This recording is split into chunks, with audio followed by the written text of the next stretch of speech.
ಇದು ಪರಪ್ಪನ ಅಗ್ರಹಾರ ಜೈಲಿನ ಸ್ಫೋಟಕ ಸ್ಟೋರಿ.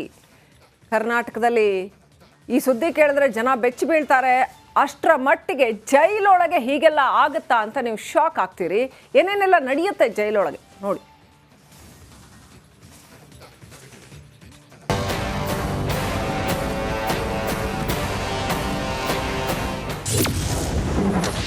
ಪರಪ್ಪನ ಅಗ್ರಹಾರ ಜೈಲೊಳಗೆ ಮೊಬೈಲ್ ಸೇಲ್.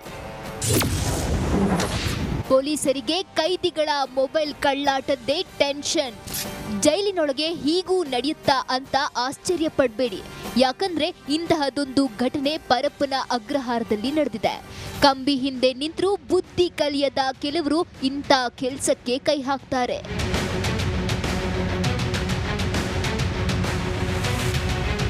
ಇನ್ನು ಜೈಲಿನೊಳಗಿನ ಮೊಬೈಲ್ ಮಾರಾಟ ವಿಚಾರ ಆಚೆ ಬಂದಿದ್ದೇ ರೋಚಕ.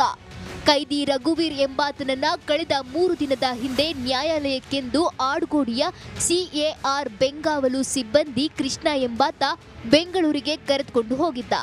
ಸಂಜೆ ಮತ್ತೆ ಜೈಲಿಗೆ ಆತನನ್ನ ವಾಪಸ್ ಕರೆದುಕೊಂಡು ಬಂದಾಗ ಮೊಬೈಲ್ ಕಳ್ಳಾಟ ಬಯಲಿಗೆ ಬಂದಿದೆ.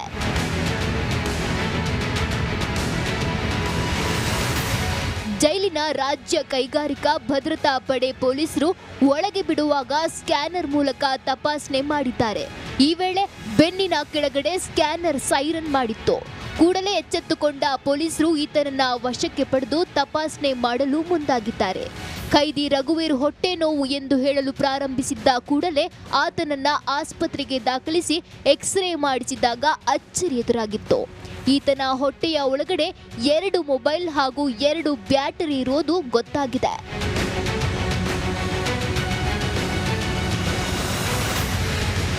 ಜೈಲಿನ ಒಳಗಡೆ ಮೊಬೈಲ್ ತೆಗೆದುಕೊಂಡು ಹೋಗಿ ಅದನ್ನ ಲಕ್ಷಕ್ಕೆ ಮಾರಾಟ ಮಾಡ್ತಾರಂತೆ. ಈತ ಕೂಡ 2 ಮೊಬೈಲ್ಗಳನ್ನ ಜೈಲಿನ ಒಳಗೆ ತೆಗೆದುಕೊಂಡು ಹೋಗಿ ಹಣ ಸಂಪಾದನೆ ಮಾಡಲು ಯತ್ನಿಸಿದ್ದ. ಆದರೆ ಪೊಲೀಸರ ಕಾರ್ಯಾಚರಣೆ ವೇಳೆ ಸಿಕ್ಕಿ ಹಾಕಿಕೊಂಡಿದ್ದಾನೆ.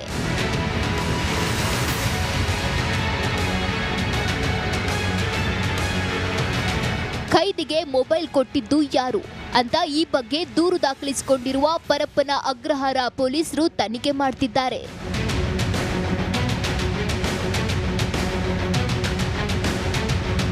ಕೇಂದ್ರ ಕಾರಾಗೃಹದಲ್ಲಿ ಕೈದಿಗಳ ಕಳ್ಳಾಟಕ್ಕೆ ಪೊಲೀಸರು ಕೈ ಜೋಡಿಸ್ತಾರೆ ಅನ್ನೋದು ಪದೇ ಪದೇ ಸಾಬೀತಾಗ್ತಿದೆ.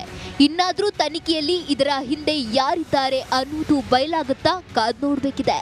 ನವೀನ್ ಶೆಟ್ಟಿ ಕೆರಾಡಿ, ರಿಪಬ್ಲಿಕ್ ಕನ್ನಡ, ಆನೇಕಲ್.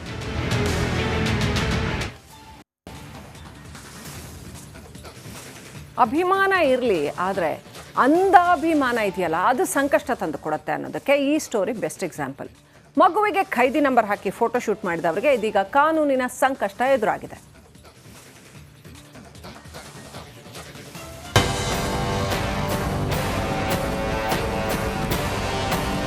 ದರ್ಶನ್ ಮೇಲಿನ ಅಂಧ ಅಭಿಮಾನದಿಂದ ವ್ಯಕ್ತಿಯೊಬ್ಬರು ತನ್ನ ಪುಟ್ಟ ಕಂದಮ್ಮನಿಗೆ ಕೈದಿ ಬಟ್ಟೆ ಹಾಕಿ ಫೋಟೋ ಶೂಟ್ ಮಾಡಿಸಿದ್ರು. ದರ್ಶನ್ ಕೈದಿ ನಂಬರ್ 6106 ಹಾಕಿ ಫೋಟೋ ಶೂಟ್ ಮಾಡಿಸಿದ್ರು. ಇದೀಗ ಇದೇ ಇವರಿಗೆ ಸಂಕಷ್ಟ ತಂದಿಟ್ಟಿದೆ. ಈ ರೀತಿಯಲ್ಲಿ ಫೋಟೋ ಶೂಟ್ ಮಾಡಿದವರಿಗೆ ಅದನ್ನ ತಮ್ಮ ಪೇಜ್ನಲ್ಲಿ ಹಾಕಿದ್ದ ದರ್ಶನ್ ಅಭಿಮಾನಿಗಳಿಗೆ ಕಾನೂನಿನ ಸಂಕಷ್ಟದ ಉರುಳು ಸುತ್ತಿಕೊಂಡಿದೆ.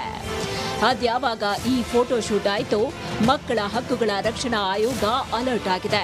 ಕೂಡಲೇ ಸ್ವಯಂ ಪ್ರೇರಿತ ದೂರು ದಾಖಲು ಮಾಡಿಕೊಂಡಿದೆ. ಈ ರೀತಿ ಫೋಟೋ ಶೂಟ್ ಮಾಡುವುದು ಬಾಲ ನ್ಯಾಯ ಕಾಯ್ದೆ ಉಲ್ಲಂಘನೆ ಮಾಡಿದಂತೆ ಎಂದಿರುವ ಆಯೋಗ ಘಟನೆಯ ಬಗ್ಗೆ ಕಳವಳ ವ್ಯಕ್ತಪಡಿಸಿದೆ. ಬಹಳ ಸ್ಪಷ್ಟವಾಗಿ ಬಾಲ ನ್ಯಾಯ ಕಾಯ್ದೆ 2015 ಸೆಕ್ಷನ್ 74 ಉಲ್ಲಂಘನೆ ಆಗ್ತಾ ಇದೆ. ಯಾವುದೇ ಕಾರಣಕ್ಕೂ ಸಹಿತ ಪಾಲಕರು ತಮ್ಮ ಮಕ್ಕಳನ್ನು ಈ ಒಂದು ಆಟಿಕೆ ಸಾಮಗ್ರಿ ತರ ಬಳಸಿಕೊಳ್ಳಿಕ್ಕೆ ಕಾನೂನಿನಲ್ಲಿ ಅವಕಾಶ ಇಲ್ಲ. ಅದು ಕಾನೂನಿನ ಅಪರಾಧವಾಗುತ್ತದೆ.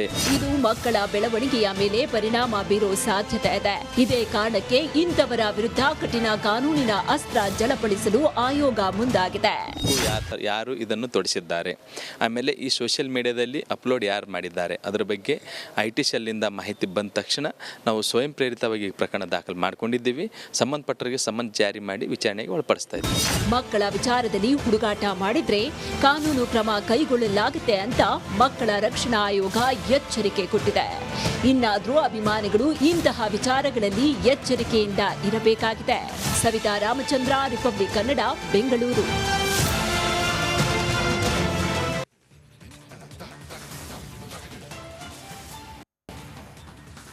ಇದಾಗಿತ್ತು ಇವತ್ತಿನ ನಮಸ್ತೆ ಬೆಂಗಳೂರು. ಮುಂದಿನ ಭಾಗದಲ್ಲಿ ನಿರೀಕ್ಷಿಸಿ.